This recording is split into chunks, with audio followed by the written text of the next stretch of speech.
I just watched one of the stupidest videos ever made. Part of the reason it's so stupid is that it's not supposed to be stupid. In other words, some videos are supposed to be stupid, so their stupidity isn't as stupid. But when a video isn't trying to be stupid and it ends up being shockingly stupid, that's a special kind of stupid. Obviously, I'm talking about the video 10 Lies You Were Told About Islam, which got more than 1 million views almost instantly.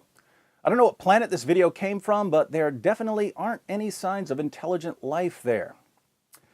As the title suggests, 10 Lies You Were Told About Islam is an attempt to respond to lies about Islam. Now, several of these lies are things you've never heard before. For instance, did you hear that someone once claimed that the population of Birmingham, England is 100% Muslim? Neither did anyone else with a life, but the genius is that All Time 10s were careful to refute this claim that some person you've never heard of apparently said somewhere. Since the video does try to respond to some more serious charges, we'll look at one of the responses here in part 1 of Fact-Checking 10 Lies You Were Told About Islam. I'm sure you've heard the claim that many Muslims support violence. There are plenty of polls showing what percentages of Muslims in different countries support various kinds of violence, suicide bombings, targeting civilians, and so on. And it would have been interesting if the video had shared some of the actual polls and discussed them. Instead, the video makers decided to prove that their intellects are rivaled only by garden tools. Watch what they do here. Extensive research conducted by the Pew Research Center identifies 1.6 billion Muslims in the world, of which only 0.006625% identify with extremism. The narrator makes it sound like Pew Research found that only 0.006625% of Muslims identify with extremism. Let's do a little math here. There are 1.6 billion Muslims in the world. And the video insists that only 0.006625% of these Muslims identify with extremism. That would be a grand total of 106,000 Muslims in the entire world who identify with extremism. Now, I hereby challenge anyone to show me where Pew Research ever said anything so ridiculous. In fact, just so you understand how confident I am, I'll say this. Muslims of the world, I will bow down and recite the Shahada if you can show me Pew Research claiming that only 0.006625% of Muslims, 106,000 Muslims, identify with extremism. Listen to the clip one more time and then start scrambling through some Pew studies in a desperate attempt to convert me. Extensive research conducted by the Pew Research Center identifies 1.6 billion Muslims in the world, of which only 0.006625% identify with extremism. The only part of this claim that comes from Pew Research is that Pew Research estimates that there are 1.6 billion Muslims in the world. So where does the 0.006625% come from? All Time 10s doesn't tell us, but fortunately, I already know. It comes from the blog of a Mr. Dave Cecil, whose blog is called Words About Things. Pretty creative title there, Dave. Let's read some of his words about things. In a blog post shortly after the recent terrorist attack in Paris, Mr. Cecil writes, "Let's not get it twisted, though," said the man who's about to twist everything. "The members of these groups are the extreme minority of a religion with approximately 1.6 billion followers. Last year, CNN estimated around 106,000 people are members of or identify with these organizations. That means about 0.006625% of the Muslim population are extremist. Of course, that number might be and probably is higher now, but even if you triple or quadruple it, we're still talking about an extremely small percentage of Muslims. Do the Westboro Baptist Church or Ku Klux Klan accurately represent the moral tenets of Christianity? Of course they don't. Neither does ISIS represent the entirety of Islam. We shouldn't lose sight of that." Mr. Cecil links to a CNN article from which he derives his 106,000 figure. But what does the CNN article actually say? Let's do the difficult work of clicking on the link. We read from CNN, "If we tally up the low and high estimates for all these groups, we can begin to have a sense of the total number of jihadist militants that are part of formal organizations around the globe. We found that on the low end, an estimated 85,000 men are fighting in jihadist groups around the world. On the high end, 106,000. The CNN article is talking about the total number of jihadis fighting as formal members of terrorist groups. It's not addressing how many Muslims in the world identify with extremism.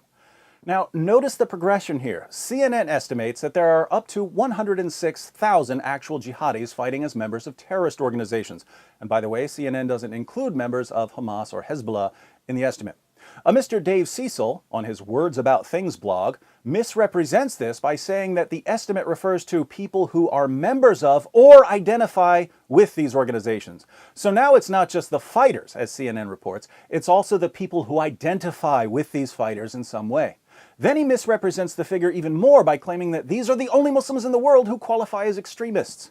And All Time Tens runs with this and declares, only 0.006625% identify with extremism. But it gets even stupider. We could go through some of the real polls from the past several years. Here we would find, for instance, that according to a 2010 study by Pew Research, even after Osama bin Laden's popularity began to wane, 51% in the Palestinian territories, 28% in Jordan, 24% in Indonesia, 23% in Egypt, and 18% in Pakistan said they had confidence in Osama bin Laden. We'd find that according to a 2013 study by Pew Research, 99% of Muslims in Afghanistan, 91% of Muslims in Iraq, 84% of Muslims in Pakistan, 82% of Muslims in Bangladesh, and 74% of Muslims in Egypt want Sharia enforced in their countries. The same study by Pew Research shows that 89% of those who want Sharia enforced in Pakistan, 85% in Afghanistan, and 81% in Egypt say that stoning should be a punishment for adultery. The same study by Pew Research shows that 86% of those who want Sharia enforced in Egypt, 82% in Jordan, 79% in Afghanistan, and 76% in Pakistan support the death penalty for people who leave Islam. These numbers don't add up to 106,000. They're in the hundreds of millions. Anyone who suggests that only 0.006625% of Muslims identify with extremism is either a few clowns short of a circus or a compulsive liar. But we'll save these statistics for another video. The reason 10 lies you were told about Islam wins first prize at the Stupidity Bowl is that the description box includes links that supposedly back up the claims in the video. And the study that's supposed to show that only 0.006625% of Muslims identify with extremism says no such thing. In fact, if you actually click on the link, you can see that the numbers are much, much higher. For example, the Pew study we're directed to says that 20% of Muslims in Nigeria have a favorable view of ISIS. Let's once again do the math. The population of Nigeria is around 182 million. More than 40% of the population is Muslim. And again, the Pew study we're sent to says that 20% of these Muslims have a favorable view of ISIS.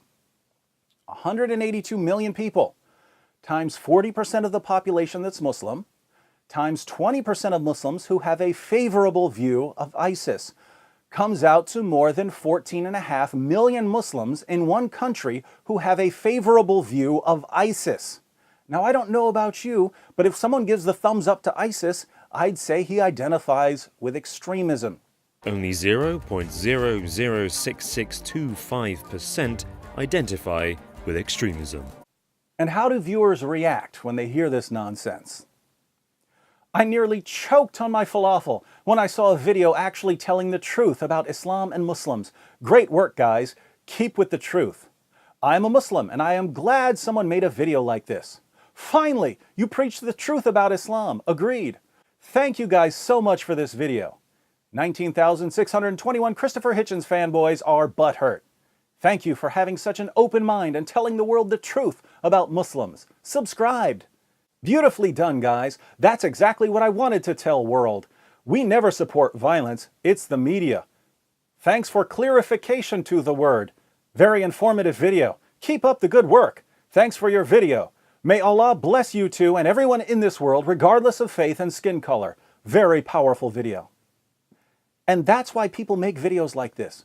If you want to win the endless praise of certain Muslims and liberals, all you have to do is spout a bunch of utter nonsense in defense of Islam. It makes no difference whether it's true or false. Lie about statistics. Falsely claim that Pew Research agrees with you. Post links that conclusively disprove what you're saying. Your target audience won't care. And the people who do care, well, they weren't going to agree with you anyway. But here we have to ask our Muslim friends, don't you want better than this? Can your religion be defended without this kind of deception or not? When you cheer on All Time 10s for lying, it makes it sound like you want video makers to lie. Like it or not, there are frightening numbers of Muslims in the world who support some very dangerous, very extreme practices. I understand that many Muslims don't support these practices, but when the Muslims who don't support these practices nevertheless support lying about the statistics in order to cover up the massive numbers of Muslims who do support the practices, how do you think that looks to the rest of us? If you want to show that you're really against extremism, you should condemn videos like this. You should say, stop lying to defend my religion. My religion doesn't need your lies. We have a problem in Islam and we need to address it honestly, not deceptively. Don't lie about Islam in a video claiming to refute lies about Islam. But how many Muslims are saying this? So those are a few thoughts on just one of the many blunders of a 7-minute video that's about as illuminating as a hockey puck to the forehead. If you'd like to look at some more, let me know in the comments section. In the meantime, be sure to share this video with the commenters over at All Time 10s. Most of them seem to have less going upstairs than a one-story house. As enticing as it may be to leave them that way, they are our brothers and sisters in humanity. And if they don't hear the truth from us, they're not going to hear it at all.